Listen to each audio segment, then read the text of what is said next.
کہ اس بیماری میں بیمار تو کوئی ایک شخص ہوتا ہے لیکن اس کے ارد گرد کے لوگوں کی جذباتی اور ایموشنل کیفیات بھی برباد ہو جاتی ہیں. وہ بیمار سے امیدیں لگا لیتے ہیں, وہ اس سے کچھ ایسی توقعات وابستہ کرتے رہتے ہیں اور ٹوٹتے رہتے ہیں جو کہ شاید عام صحت مند انسانوں کے بس میں بھی نہ ہوں. وہ جب اس کی تعریفیں کرنے لگتے ہیں تو لگنے لگتا ہے جیسے وہ کوئی پچھلے وقتوں کا مسلمان تھا, اور جب اس کے گلے شکوے کرنے لگتے ہیں تو کبھی اتنی سختی پر بھی اتر آتے ہیں کہ اجنبیوں اور غیروں کے سامنے بھی اس کی عزت اور بنیادی سی جو رسپیکٹ اور ریگارڈ ہے اس کا خیال نہیں رکھتے. یہ دراصل فیملی ممبرز میں پائے جانے والی ایک خاص کیفیت ہے جسے لو ایز اے ڈیزیز یا محبت کی بیماری بھی کہتے ہیں. تو یہ تو ایسی بیماری ہے جس کو فیملی ڈس آرڈر کہا ہی اس لیے جاتا ہے کہ اس میں ایک شخص تو اپنے ایک جسمانی نظام کی خرابی کی وجہ سے نشے کو ہینڈل نہیں کر پاتا, پر دماغ اس کا نشہ مانگتا رہتا ہے اور اسی کشمکش میں اس کی جذباتی اور زندگی کے دوسرے معاملات کی جو صحت ہے وہ برباد ہو جاتی ہے. پر اس کے جو ارد گرد کے لوگ ہوتے ہیں, اس کے بال بچے, اس کے ماں باپ, اس کے بہن بھائی, وہ بھی پہلے جیسے نہیں رہتے. وہ بھی اس کے ساتھ رہ کے کچھ ایسی باتیں سمجھنے کرنے لگتے ہیں جس سے بیماری کو کئی دفعہ تقویت مل رہی ہوتی ہے, جیسے مریض سے ہی توقعات وابستہ کر لینا. فیملیز کے لیے کافی یہ مشکل ہے کیونکہ ایکٹیو ایڈکشن میں جب کوئی مریض نشے کر رہا ہوتا ہے تو وہ بات چیت میں اتنی مہارت اس کو آ جاتی ہے کہ وہ اپنے کانوں میں سے کبوتر نکالنے لگتا ہے, وہ اپنے کوٹ کے اندر سے رومال نکالنے لگتا ہے, اور بارہا ایسے پرومسز ہیں جو وہ فیملیز کے ساتھ کرتا ہے اور ٹائم اینڈ اگین بریک کرتا ہے, لیکن سم ہاؤ فیملی پھر بھی اس پہ یقین کرنے لگتی ہے کہ اب کی بار یہ کچھ کر کے دکھائے گا. اور ابھی پروگرام شروع ہونے سے پہلے ہی ہم بات کر رہے تھے کہ ہر ڈرگ ایڈکٹ کی فیملی کو لگتا ہے کہ یہ ایک دن کچھ کرے گا ضرور. اب وہ دن کب آئے گا یہ طے شدہ چیز نہیں ہے, لیکن سم ہاؤ ہر دفعہ جب وہ انہیں ان کی امیدوں پہ پانی پھیرتا ہے تو پھر ان کے اندر کوئی امید جگتی ہے جو کہتی ہے نہیں ایک دن کچھ کرے گا ویسے ضرور, اور وہ دن بعض اوقات فیملیز کی لائف میں نہیں آتا اور پیشنٹ جلدی اس دنیا سے لیکن اس سے پہلے جو دن گزر رہے ہوتے ہیں اس سے گھر والوں میں ڈائبٹیز, ہارٹ ڈیزیز, نیند کی خرابی, معدے کی خرابی, گھر کے سکون کا ستیہ ناش, وہ دن تو روزانہ ہی چند چڑھ رہے ہوتے ہیں اور خرابیاں ہو رہی ہوتی ہیں. تو یہ ہمارے صداقت کلینک میں بھی ہمیں بارہا اور گاہے بگاہے اس بات کا سامنا رہتا ہے کہ فیملی ممبرز کا دل چاہتا ہے کہ ابھی وہ بات کریں اور بس اگلے لمحے جو ہے وہ علاج شروع ہو جائے. اور اس کی غالباً ایک وجہ یہ بھی ہے کہ وہ علاج تک آتے آتے اتنا انتظار, اتنی امیدیں جو ٹوٹ جاتی ہیں اور اتنی توقعات جو مریض سے نہیں لگانی چاہیے نہ لگائی جا سکتی ہیں, اس کے نتیجے میں اتنی تاخیر کر دیتے ہیں کہ پھر انہیں لگتا ہے کہ مزید انتظار کی تو اب کوئی مجھے لگتا ہے کہ یہ جو فیملی اچانک علاج کا فیصلہ کرتی ہے یہ بھی کوئی علاج کے لیے نہیں کرتی, یہ اس کو پنش کرنے کے لیے کرتی ہے, کرائسس کو مینیج کرنے کے لیے. اب یہ علاج میں جائے گا تو اس کو لگ پتا جائے گا, اور پھر فیملی کا خیال ہوتا ہے کہ اس کو علاج میں بھیج کے ہم اس کے ساتھ نیگوسیشنز کریں گے کہ اب یہ باہر آئے گا تو پھر یہ کیا کرے گا, یا پھر ڈاکٹر کوئی میجک کریں گے جس سے باہر آ کے تو حالات بالکل ٹھیک ہو جائیں گے. جبکہ جب بھی کوئی چیز ہم کرائسس میں کرتے ہیں تو اس سے کرائسس تو فوری طور پہ مینیج ہو جاتا ہے, بٹ جب تک ایکچوئل پلاننگ, کوئی لانگ ٹرم پلاننگ ہم اس کے بارے میں نہیں کریں گے تو وہ مسئلہ پھر حل نہیں ہوگا. خواتین و حضرات, یہاں پہ ہم ایک چھوٹی سی بریک لیں گے. بڑی تعداد جو پیشنٹس کی آتی ہے انڈور اور آؤٹ ڈور, ان کو ایسے تھاٹس آ جاتے ہیں جیسے self harm, deliberate self harm, اپنے آپ کو ایذا دینا, اور پھر حتیٰ کہ چلتے چلتے کچھ وہ دھمکیاں دیتے ہیں اور کبھی کبھی وہ خدا نخواستہ ایسی سوئسائڈل آئیڈیشن بھی رکھتے ہیں. ہم اس پروگرام کو ایک پریمبل کے طور پہ استعمال کر رہے ہیں, اور جو نیکسٹ پروگرام ہم کریں گے نیکسٹ فرائیڈے کو, وہ اس کو ہم صحیح معنوں میں تھریش کریں گے اور اس کے تمام جو پہلو ہیں ان کو اور سلوشنز بھی دیں گے. جب کوئی اپنے مرنے کی باتیں کرتا ہے تو اس بات کو پھر سنجیدگی سے لینا چاہیے, اگرچہ اس بات کا شبہ کبھی کبھی لوگوں کو ہوتا ہے کہ یہ محض توجہ حاصل کرنے کے لیے یا ڈرانے کے لیے ایسا کرتا ہے. یہ ذہن میں رکھیں کہ یہ ایک نفسیاتی بیماری نہیں ہے, یہ ایک اعصابی بیماری ہے جسے سیکیٹرک النس کہیں گے یا سادہ زبان میں برین ڈس آرڈر کہیں گے. WHO نے 1959 میں یہ اناؤنس کر دیا کہ ڈرگ ایڈکشن جو ہے یہ ایک فزیکل النس ہے، یہ کوئی علت نہیں ہے، یہ کوئی کردار کی خرابی نہیں ہے، بلکہ یہ دل کے امراض کی طرح، ڈائبٹیز کی طرح، یہ ایزدما کی طرح ایک پیورلی جسمانی مرض ہے۔ یہ سائیکولوجیکل بھی نہیں ہے، سائیکولوجیکلی بھی بعد میں افیکٹس اس کے سامنے نظر آتے ہیں، لیکن سب سے پہلے کسی بھی شخص کے اندر جس کے اندر نشے کا مرض موجود ہے اس کے اندر پری ڈسپوزیشن ہونا ضروری ہے، جینز میں اس مرض کا زیادہ ایکٹیو ہونا ضروری ہے، اور پھر وہ شخص جب نشہ کرنے کا تجربہ کرتا ہے تو بالآخر یہ بیماری جلدی یا تھوڑی دیر میں سرفیس کے اوپر آ جاتی ہے۔ دوسرا سوال کہ کیا نشے کی بیماری سامنے پہلے آتی ہے یا پھر نیورو ٹرانسمیٹرز کے اندر پیچھے کوئی بگاڑ ہوتا ہے جو کہ نشے کی طرف راغب کرتا ہے؟ تو یہ وائس ورسا دونوں طرح سے یہ ہو سکتا ہے۔ بعض اوقات نشے کی بیماری پہلے ہوتی ہے اور جب کوئی ڈرگ یوز کرتا ہے تو چونکہ ڈوپامین کافی زیادہ اوور ایکٹیو ہوتا ہے، بہت زیادہ بمبارٹمنٹ ڈوپامین کی برین میں ہوتی ہے، سو آگے چل کے کچھ نہ کچھ بیہیویئرل ایشوز جو ہیں وہ سامنے نظر آئیں گے، رویوں میں بگاڑ سامنے نظر آئے گا، غصہ زیادہ آنا شروع ہوگا، لڑائی جھگڑے زیادہ ہونا شروع ہوں گے۔ سیکنڈلی بعض اوقات یہ بھی ہوتا ہے کہ کچھ لوگوں کے اندر کوئی نہ کوئی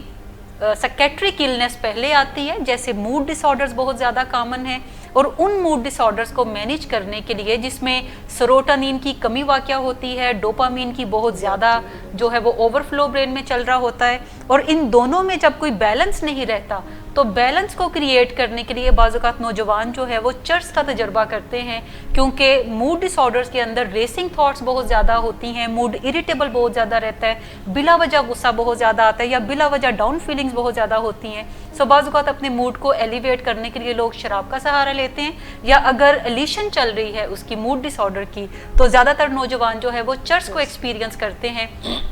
تاکہ ریسنگ تھاٹس کو کم کیا جا سکے۔ ناؤ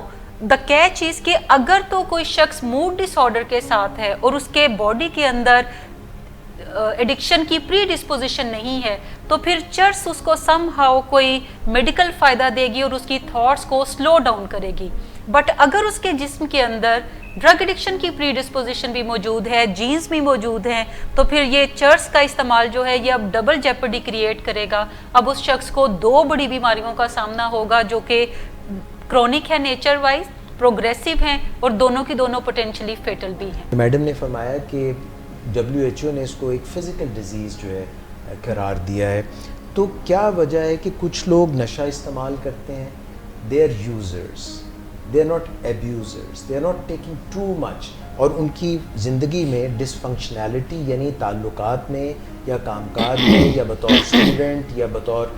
جو بھی وہ کام کرتے ہیں وہ خرابی نہیں ہوتی، بلکہ وہ تھوڑا تھوڑا یوز کرتے ہیں۔ تو وہ کیا فزیکل ایرر ہے جس کی وجہ سے ان کی استعمال نشے کا بہت زیادہ بڑھ جاتا ہے اور ان کو بجائے فائدہ ہونے کے ان کی پوری زندگی اتھل پتھل ہو جاتی ہے؟ اتفاق کی بات ہے کہ میں اسی بات کی طرف آ رہا تھا کہ یہ دراصل میٹابولک ڈس آرڈر ہے۔ میٹابولزم ہمارے جسم میں ہونے والی کیمیکل پروسیسز کے سم ٹوٹل کو کہتے ہیں، اور ہم انسانوں میں کئی میٹابولک بیماریاں پائی جاتی ہیں جس میں پھر آپ مورد الزام اس سبسٹنس کو نہیں ٹھہراتے جو بدنام زمانہ ہوتا ہے، جیسے ڈائبٹیز میں جس کا پرانا نام شوگر بھی ہے، اس طرف اشارہ ہے کہ مورد الزام چینی یا میٹھی چیزوں کو سمجھا جاتا تھا، لیکن پھر بعد میں پتہ لگا کہ یہ تو ایک جسمانی نظام کی خرابی ہے جو پہلے ٹھیک تھا، پھر زندگی میں کسی وقت آ کے irreversibly خراب ہو گیا، اب اسے ٹھیک نہیں کیا جا سکتا، لیکن ایک نئے لائف سٹائل میں جا کے اتنا اچھا مینیج کیا جا سکتا ہے کہ وہ برباد نہ کر دے۔ نشہ بھی انہی بیماریوں کی کیٹیگری میں آتا ہے جس میں کسی جسمانی نظام کی خرابی کی وجہ سے وہی چیز جو پہلے فائدہ پہنچاتی ہے، جیسے جو لوگ نشے کے مریض بنتے ہیں وہ ڈے ون سے نشے کے مریض نہیں بنتے، پہلے نشہ ان کی کیفیات کو، ان کی خواہش کے مطابق ان کے مزے کو اور ان کی زندگی کو کچھ سہل بنا دیتا ہے، لیکن پھر کب کس وقت وہ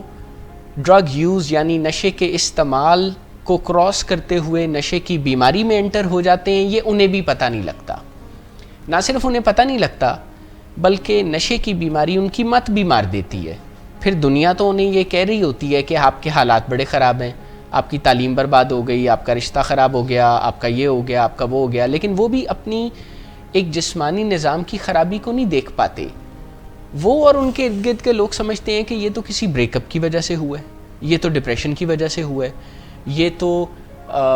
والد کی سختی کی وجہ سے ہوا ہے, یہ تو والد کی نرمی کی وجہ سے ہوا ہے, اگر بچپن میں اتنا مارا نہ ہوتا یا بچپن میں اتنا لاڈ نہ کیا ہوتا. سو مچ سو کہ یہ بھی سمجھا جاتا ہے کہ اس کے دوست برے ہیں, حالانکہ وہ اپنی نشے کی بیماری کی وجہ سے اچھے لوگوں کی کمپنی سے دور اور تکلیف اور نقصان کے فیصلے کرنے والے لوگوں کے قریب ہوتا چلا جاتا ہے اس کے, اور ایسا کرتے کرتے پھر وہ ایک جسمانی بیماری کا معاملہ زندگی کی بربادی میں بھی آگے چل پڑتا ہے. گو کہ ہے تو بگن ود یہ ایک جسمانی میٹابولک بیماری, لیکن اس کے اثرات ایسے ہیں کہ نفسیاتی, معاشرتی اور روحانی بربادی بھی مریض کا مقدر بنتی ہے, اور اس کے برے اثرات اس کے گھر والوں پر بھی آتے ہیں. یہ بھی خام خیالی ہے کہ شروع میں نشے کے مزے جب آ رہے ہوتے ہیں تو ڈیمیج کوئی نہیں ہو رہا ہوتا, اور اگر کوئی یوزر ہے اور وہ استعمال کر رہا ہے, شام کو گھر جا کے 2 ڈرنکس لیتا ہے یا 1 جوائنٹ لیتا ہے شام کو چرس کا, تو اس کا مطلب ہے کہ اس کی زندگی میں اگر کوئی بظاہر ڈیمیج نظر نہیں آتا, کام کاج میں کوئی خرابی نظر نہیں آتی, ہیلتھ میں کوئی خرابی نظر نہیں آتی, تو یہ پھر ٹھیک ہی ہے. اب سائنس یہ ریسرچ کے ساتھ ثابت کرتی ہے کہ نشے کی کوئی ایک ڈوز بھی زندگی میں اگر کوئی لیتا ہے تو اس کا بھی برین پہ کافی زیادہ بیڈ افیکٹ ہوتا ہے. یعنی سنگل ڈوز بھی لائف کے اندر آپ کے لیے لینا جو ہے یہ ہارم فری نہیں ہے یا ہارم لیس نہیں ہے. مس نادیہ شیخ, آج آپ کون سا گانا ہمیں سنا رہی ہیں؟ مجھ سے پہلے سی محبت میرے محبوب نام.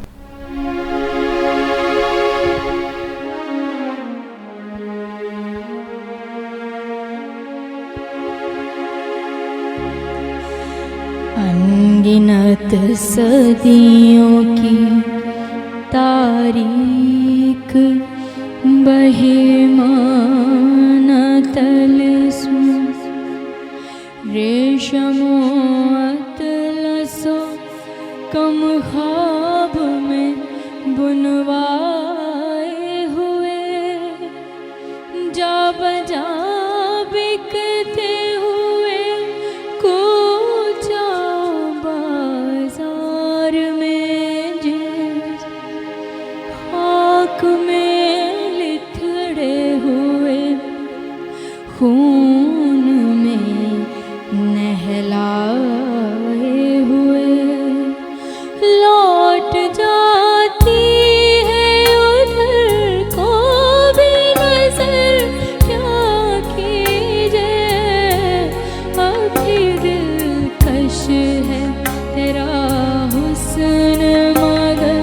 کیا کیجے ابھی دلکش ہے تیرا حسن مگر کیا کیجے اور بھی دکھ ہے زمانے میں محبت کے سوا راحت اور بھی ہے فصل کی راحت کے سوا ہاں مجھ سے پہلی تھی محبت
اگر یہ ڈیمیج کرتی ہے, کوئی اس میں خرابیاں ہیں, تو یہ نشے کی بیماری کہہ لیجئے یا نشے کی وبا کہہ لیجئے, یہ ہر خاص و عام میں بڑھتی کیوں جا رہی ہے اتنی زیادہ؟ اس میں بیسیکلی ہم نیڈ, جو آپ کہہ لیں کہ اب اس کو نیڈ کے طور پر بھی ہم نے سرپرائزنگلی بہت سارے لوگوں سے یہ سنا ہے کہ اس میں کوئی حرج نہیں ہے کرنے میں, اور اگر میری پرفارمنس اس سے بہتر ہوتی ہے تو پھر اس میں کوئی حرج نہیں ہے. لیکن سوچنے والی بات یہ ہے کہ آپ کو ایکسٹرنل یا آرٹیفیشل ایڈ کی ضرورت کیوں محسوس ہوتی ہے. یعنی جب ہم اپنا خیال اچھے طریقے سے نہیں رکھتے ہیں جی تو پھر ہم ایسے کوئک فکسز کی طرف جاتے ہیں. آئی مین جب کوئی اپنی نیند پوری نہیں کرے گا, اپنی ڈائٹ کا پراپر خیال نہیں رکھتا ہے, یا اپنی باڈی لیمٹس کو ایکسپینڈ کرنے کی کوئی ایکسرسائز نہیں کرتا ہے, تو ڈیفینیٹلی اس کو اپنے روزمرہ کے کاموں کے لیے, اب وہ چاہے اسٹوڈنٹ ہے, چاہے وہ کوئی امپلائی ہے, کوئی اپنا کام کاج کر رہا ہے, کوئی بزنس مین ہے, سو اس کو مینٹین کرنے کے لیے ڈیفینیٹلی کسی آرٹیفیشل ایڈ کی ضرورت ہے. آپ کا برین ان آرٹیفیشل ایڈ کو ایک حد تک ہی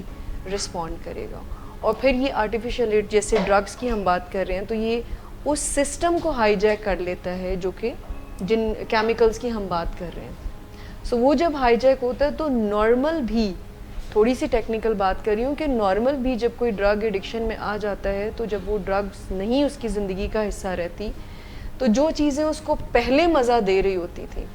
اب ان کو ان چیزوں سے مزہ آنے میں ذرا دقت پیش آتی ہے. تو نارمل ہونے میں کافی ٹائم لگ جاتا ہے مریض کا. مین چیز ہے کہ ہمیں اپنی لائف کو مینیج کرنے کے کچھ اور طریقے سیکھنے ہوں گے, جو کہ اسکل سیٹس ہیں جو سائنس بتاتی ہے وہ سیکھنا ہوگا. ایوری ڈے اسٹریس کو مینیج کرنا سیکھنا ہوگا. جب ہم یہ نہیں سیکھیں گے تو ڈیفینیٹلی پھر ہمیں اس طرح کی کسی نہ کسی چیز کا سہارا لینا پڑے گا. ہم سب اپنے اپنے گھروں میں ایک خاص قسم کی خود فریبی اور ڈینائل کا شکار بھی ہیں. ہمیں لگتا ہے کہ یہ جو نشے کے مسائل ہیں, یا جو خرابیوں کے مسائل ہیں, یا گرو کرتے ہوئے کسی بچے کو زنگ لگ جانے کے مسائل ہیں, یہ ہمارے بچے کے ساتھ نہیں ہو سکتے ہیں, یہ کسی اور کے ساتھ ہوں گے. اور میں آپ کو یہاں پہ یہ بھی عرض کرتا چلوں کہ بارہا صداقت کلینک اور ویلنگ ویز اور ڈاکٹر صداقت علی صاحب پاکستان میں نشے کے علاج کے پائنیئر اور رہنما اداروں اور برانڈز کے میں نام لے رہا ہوں آپ کے سامنے. بارہا جب ان کی طرف سے یہ کوشش کی جاتی ہے کہ اسکولوں اور والدین اور بچوں کی تربیت کا اہتمام کیا جائے, کیونکہ مسائل کو جتنی جلدی اور جتنی تیزی سے ایڈریس کیا جائے ان کی شدت میں کمی ہوتی ہے, اور کئی دفعہ ان کے بڑھتے ہوئے قدم رک بھی جاتے ہیں, مسئلے حل بھی ہوتے ہیں. پر والدین اور اسکولوں کی طرف سے ایک خاص طرح کی ریزسٹنس کا سامنا بھی ہمیں کرنا پڑتا ہے. کچھ عجیب و غریب اور سادہ سی باتیں ہیں جو والدین اور اسکول مینجمنٹ کرتی ہے. وہ یہ ہے کہ یہ باتیں کرنے سے کہیں بچوں کو پتہ نہ لگ جائے. میں آپ کو یقین دلاتا ہوں کہ بچوں کو پہلے بھی پتہ ہوتا ہے, نمبر 1. نمبر 2, پتہ نہ بھی ہو, ماڑے کام زندگی میں پتہ کر کے یا پتہ کیے بغیر کیے جائیں, نقصان بہرحال ان کا ہوتا ہے. جیسے اگر کوئی اسٹوڈنٹ وقت پر نہیں پڑھتا, سارا سال نہیں پڑھتا, اور آخری دنوں میں آ کے راتیں جاگ کے انرجی ڈرنکس اور ریڈ بل اور سٹنگ اور اس طرح کی خرافات جو ہیں ان کے ساتھ اپنی پڑھائی کو کرتا ہے, تو بھلے اسے پتہ ہو یا نہ پتہ ہو کہ اس کے دماغ کا اور سینٹرل نروس سسٹم کا اور اعصاب کا کیا ستیہ ناش ہو رہا ہے, بھگتان اسے پھر بھی بھگتنا پڑے گا ان دا ڈیو کورس آف ٹائم. تو اس طرح کے جو ایکسکیوزز ہیں والدین میں, بھلے اس کی وجہ شیم ہو یا ڈینائل ہو, یا انہیں لگ رہا ہو کہ اس معاملے میں ہمیں یا ہمارے بچوں کو کوئی امیونٹی حاصل ہے, جس کی وجہ سے اسکول کی سطحوں پر میرے علم میں کوئی ایسا اسکول پاکستان میں نہیں ہے جہاں پر ایلیبریٹ ڈرگس کے بارے میں تعلیم دی جاتی ہو, یا پرسنل ڈیولپمنٹ کی بات کی جاتی ہو, یا شخصیت میں نکھار کی بات کی جاتی ہو, یا دوست کیسے بنانے ہیں یہ سکھایا جاتا ہو. یا میں تو یہی دیکھ رہا ہوں اسکولز میں کہ ایک دوڑ لگی ہوئی ہے, گریڈز کی دوڑ لگی ہوئی ہے. بچوں کو موبائل سے روکنا کیسے ہے, اور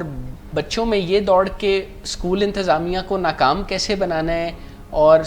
بیگ کی کون سی پچھلی جیب میں موبائل چھپا کے لے ہی جانا ہے. تو معاملات کچھ اس طرح کی بلی چوہے کی دوڑ تو لگی ہوئی ہے, لیکن کوئی کنکریٹ پروگرام والدین کی تربیت کا یا اسکولوں میں بچوں کی تربیت کا سر دست میرے علم میں نہیں ہے, نہ ہی نظر آتا ہے. کیا مداخلت کی جا سکتی ہے؟ اس قسم کا اگر ماحول ہے جس میں زندگی جو ہے وہ ڈرگز کی بھینٹ چڑھ رہی ہے, نشے کی بھینٹ چڑھ رہی ہے, تو کیا مداخلت کی جا سکتی ہے؟ This is the question that I am floating for you. اور دوسرا اس کے ساتھ جڑا ہوا سوال یہ ہے کہ یہ کب ممکن ہے, کیسے ممکن ہے, کب جو ہے پیرنٹس کو یا لوڈ ونس کو یا وائف کو یہ رابطہ کر لینا چاہیے؟ کیا صداقت کلینک یا ولنگ ویز ویل ایکوپڈ ہے, کوئی گارنٹی دیتا ہے کب مداخلت کی جا سکتی ہے؟ اگر مریض کی مرضی شامل نہیں ہے تو کیسے مداخلت کی جا سکتی ہے؟ یہ ایک بہت ہی براڈ بیسڈ میں نے سوال کر دیا, مگر مجھے آپ لوگوں کے اس کے اوپر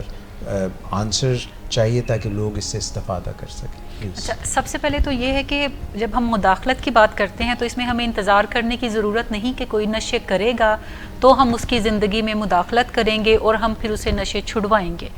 آپ کے اگر بچے 5-6 سال کی ایج کے ہیں تو آپ کو انہیں بتانا ہوگا, انہیں نشوں کے حوالے سے, اس کے مضر اثرات کے حوالے سے اور نشے زندگی میں کیا تباہیاں لے کر آتے ہیں, یہ آپ کو اپنے بچوں کو ایجوکیٹ کرنا پڑے گا.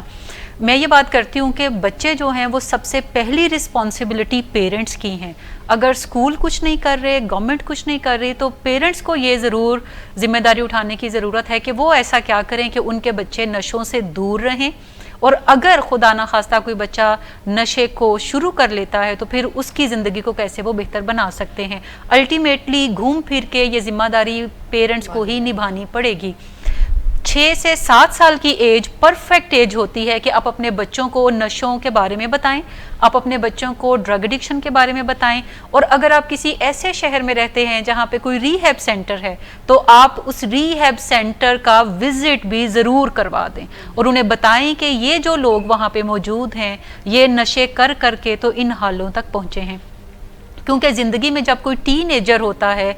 14-15 سال کی ایج میں ہے, اور وہ ٹیلی ویژن میں, موویز میں دیکھ رہا ہے کہ لوگ جوائنٹس پی رہے ہیں, لوگ ڈرنکس کر رہے ہیں, اور عام طور پہ یہ لوگ اچھے کپڑے پہنے ہوئے ہوتے ہیں, اچھی جابز پر ہوتے ہیں, اچھی بات چیت ان کی چل رہی ہوتی ہے, سو وہ اس گلیمر سے تھوڑا مسحور ہو کر نشوں کا آغاز کرنے کی طرف جاتا ہے. لیکن اگر آپ اس ایج سے پہلے ہی اس کو کسی ری ہیب کا وزٹ کرواتے ہیں اور وہاں پہ مریضوں کے حالات اسے دکھاتے ہیں تو اسے سمجھ آ جائے گی کہ اچھا نشے کرنے کے بعد یہاں تک بندہ پہنچتا ہے. دوسری مداخلت کا ٹائم ہے کہ جب کوئی بچہ نشہ شروع کرتا ہے تو ہم اس انتظار میں نہ بیٹھے رہیں کہ ابھی تو اس کے گریڈز بھی اچھے ہیں, ابھی تو نشہ اس نے شروع کیا ہے, ابھی تو یہ بات بھی مانتا ہے, ابھی تو یہ غصہ بھی نہیں کرتا, اور اگر فرسٹ سٹیج پہ ہے تو تب بھی دخل دیا جا سکتا ہے. اور اگر آپ کو نہیں پتا کہ یہ دخل کیسے دینا ہے تو آپ ضرور کسی مولد سے رابطہ کرتے ہیں جو اس بیماری کا ایکسپرٹ ہے یا منشیات کے شعبے سے اس کا تعلق ہے, اور آپ اسے رابطہ کر کے سیکھ سکتے ہیں کہ اس بچے کی زندگی میں کیسے دخل دیں کہ وہ نشوں کو چھوڑ کر اپنی زندگی کو اچھے مقاصد کی طرف جو ہے وہ موڑنا شروع کر دے. تیسری ایک سٹیج ہے کہ کوئی شخص سیکنڈ سٹیج پہ ہے جس کے گریڈز تھوڑے بہت گرنا شروع ہو گئے ہیں, جس کے اگر کوئی کاروبار کرتا ہے تو اس میں تھوڑی مندی کا رجحان نظر آنے لگا ہے, گھر میں کبھی کبھار لڑائی جھگڑا ہو جاتا ہے اور وہ تواتر کے ساتھ ہفتہ اتوار کو نشہ کرتا ہوا نظر آتا ہے. سو یہاں پر بھی مداخلت کی جا سکتی ہے, اور اگین آپ دخل دینا کسی ماہر سے سیکھ سکتے ہیں اور آپ پھر اس کی زندگی میں پازیٹیولی دخل دے کر اس کو بہتر زندگی کی طرف لے جا سکتے ہیں. تیسرا وقت ہے کہ جب حال بے حال ہو چکا ہے اور بالکل نہ وہ سٹڈی کر رہا ہے, اگر وہ کوئی جاب کرتا ہے تو جاب سے شکایتیں ہیں یا جاب چھوڑ چکا ہے, بیوی گھر چھوڑ کے جا چکی ہے, اگر اسٹوڈنٹ ہے تو پیرنٹس کے ساتھ معاملات اس کے خراب رہتے ہیں. سو اس سٹیج پر بھی دخل دیا جا سکتا ہے, لیکن اس سٹیج میں زیادہ تر چانسز ہیں کہ اس بچے کا علاج جو ہے وہ انڈور کی طرف آپ کو لے کر جائے گا. لیکن اگر انڈور علاج کے بعد بھی کسی کی زندگی بچتی ہے تو یہ بھی کوئی برا سودا نہیں ہے. سو یہ سٹیجز ہیں جہاں پر آپ کو دخل دینے کی ضرورت ہے, اینڈ اگین اگر نہیں آتا تو آپ کسی ماہر سے سیکھ سکتے ہیں. اچھا, آپ یہ بتائیے گا کہ یہ جو میڈم نے سینیریو بتایا, کئی دفعہ پیرنٹس چاہتے ہیں کہ اپنے پیارے کا علاج کرائیں, مریض جانا نہیں چاہتا, نہ مریض معالج سے رابطہ کرنا چاہتا ہے, نہ ریہیب میں جانا چاہتا ہے, تو ایسے مریض کا کیا کریں گے؟ دیکھیے, میم نے بہت ہی اسٹرکچرڈ وے میں ساری بات بتائی کہ انٹرونشن یا مداخلت کیسے کی جائے. جس سینیریو کی آپ بات کریں تو فیملی کو ٹرین کیا جائے کہ وہ اپنے مریض کو علاج کی طرف کیسے لے کر آئے. کچھ ایسی سکلز ہیں. میم کی بات سے 2 چیزیں بہت کلیئر ہیں. بالکل being a mental health professional یہ ایک لازمی چیز ہو گئی ہے کہ آپ اپنے بچے کو بیفور ٹین ایج ضرور اویئرنیس دیں. ڈرگ کی بھی کوئی ایسا ٹول کٹ ضرور اپنے بچے کو سکھائیں جو کہ ایج ہم 8 سے 10 کی بات کر رہے ہیں کہ 6 سے 10 کے درمیان میں بیفور کہ اس کے ذہن میں کریوسٹی پیدا ہو اس وقت ان کو لرننگ پرنسپلز کے اکارڈنگلی سکھا دیں. وہ کوئی 12 سکلز ہیں جس میں وہ یہ سیکھے گا کہ زندگی میں جب سٹریس آئے گا تو کیسے مینیج کرنا ہے, جس میں وہ یہ سیکھے گا کہ مجھے اپنی ایسے جس کو ہم جھجک کہتے ہیں کہ اپنی کانسیکوینسز کو دیکھتے ہوئے زندگی میں فیصلے کیسے کرنے ہیں اور اپنے اوپر کیسے نظر رکھنی ہے. یعنی یہ ہم سکھانے کی بات کر رہے ہیں. یہ سکلز جو کہ آپ کے بچے کو نشے کیا ہر طرح کے مینٹل پرابلم سے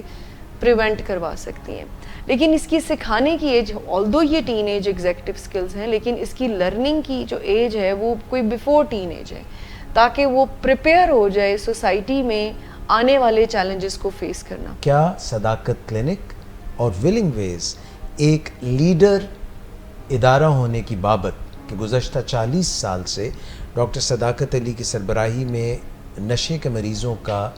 علاج کر رہے ہیں, خدمت کر رہے ہیں, تو مجھے یہ بتائیے گا کہ قانون اور طریقہ کار جو وضع ہے یہاں پہ ہمارے ملک میں اس کے تحت کیسے کرائسس انٹرونشن کیا جائے؟ کیا ہمارے صداقت کلینک میں یا ولنگ ویز میں, چاہے وہ مری میں ہو, چاہے وہ اسلام آباد میں ہو, چاہے وہ کراچی میں ہو, چاہے لاہور میں ہو, کوئی ایسے طریقے ہیں؟ سر ایسے طریقے موجود ہیں لیکن ان پر بات کرنے سے پہلے میں یہ واضح کر دوں کہ کئی دفعہ ہم مریض کی مرضی کو ایکسپینڈ کر کے اس کو بہت اہمیت دینے لگتے ہیں. مرضی اور جان کے درمیان جب فیصلہ کرنا ہو تو جان بچانا بہرحال بہت ضروری اور زیادہ اہم معاملہ ہے. مرضی کا معاملہ تو اس حد تک ہو سکتا ہے کہ کسی نے چکن کڑھائی کھانی ہے یا دال کھانی ہے یا قورمہ کھانا ہے,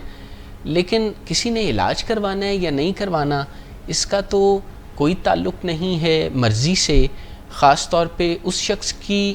بات میں کر رہا ہوں جس کی مرضی بیمار ہے اور اس کی بیماری کی وجہ سے باقی لوگ بھی تکلیف کا شکار ہیں. وہ اکیلا آئسولیٹڈ میں اپنی بیماری کو نہیں سہ رہا بلکہ باقی لوگ تو اس تکلیف کا شکار بھی ہوتے ہیں کہ جب مریض